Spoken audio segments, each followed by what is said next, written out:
Tonight, Donald Trump channeling his inner Bernie Sanders. The president has called affordability a left-wing hoax the last few months, but now he has a new policy proposal that would address the so-called hoax, one that has been long supported by the Vermont senator. On Truth Social, Trump wrote, "We will no longer let the American public be ripped off by credit card companies." He added that he's calling for a one-year cap on credit card interest rates at 10%, which he says will become effective on January 20th. Now, Sanders and Republican Senator Josh Hawley introduced a bill last February that would do just that, but it never gained any traction. I should also note Trump did campaign on this in the last election, but first of all, I'm not sure how you cap credit card interest rates by Truth Social post, but he's clearly recognizing that he's got to pivot to the populist stuff that he's been neglecting for the last year.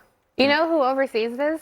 The CFPB, the very agency that they're trying to get rid of, the one that they're trying to slash. Vote just asked for more funding for the agency. And he also rejected an $8 cap from the Biden administration era. So this all seems very political. It seems like a distraction. I'm not really sure how he would enforce it. Like literally, I don't know how he would enforce the credit card agencies doing this again on social media. I have no clue, but I think the average credit card rate is 22.3%. I think it's more like 28%. And we Yeah, had, by the way, we had something those under the CFPB. The CFPB did not reduce credit card interest rates. So I would have to guess they did, but they're the person who regulates this kind of issue. I do wonder what you think about that. He took it away, and therefore that's the problem. Well, I'm saying it's ridiculous that he wants to do this while he's also trying to slash the agency that is supposed to regulate one these of the types of reasons issues. that CFPB wasn't able to do this is because it probably requires an act of Congress. Now, Trump is the leader of his party that controls both houses of Congress. He could push his party to do this, but he's not.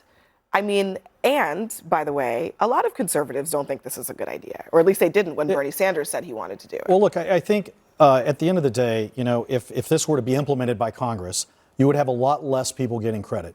And let me tell you, I'm not a fan of 22% interest rates. I don't do that with credit cards. I know people have to, and it's unfortunate. They shouldn't do that. It's terrible for people, and it's terrible that credit cards companies do it. But they do it. There's a huge market for it.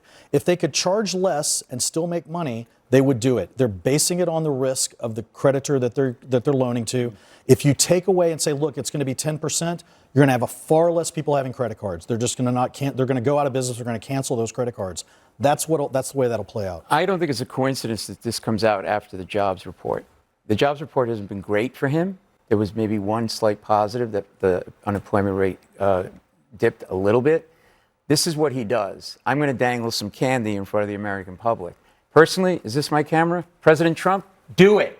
Please. I would love a 10% credit card. I'm going to go buy a Rolex after the show. I mean, it's not ever going to happen. The industry is never going to allow that. It was the weakest jobs report since 2003 for the year 2025. Well, there's some other economic data from this week that looks pretty good, actually. I mean, on the credit card thing, again, I think you're correct. It would take an act of Congress to do this. It's something they've been debating for quite some time. I also agree that, you know, having the government arbitrarily set prices effectively for private services is not something conservatives have traditionally supported in the past. So will this get traction? I have my doubts, but it's probably interesting politics for him to throw it out. All right, everybody, thank you very much. We'll be back in just a moment.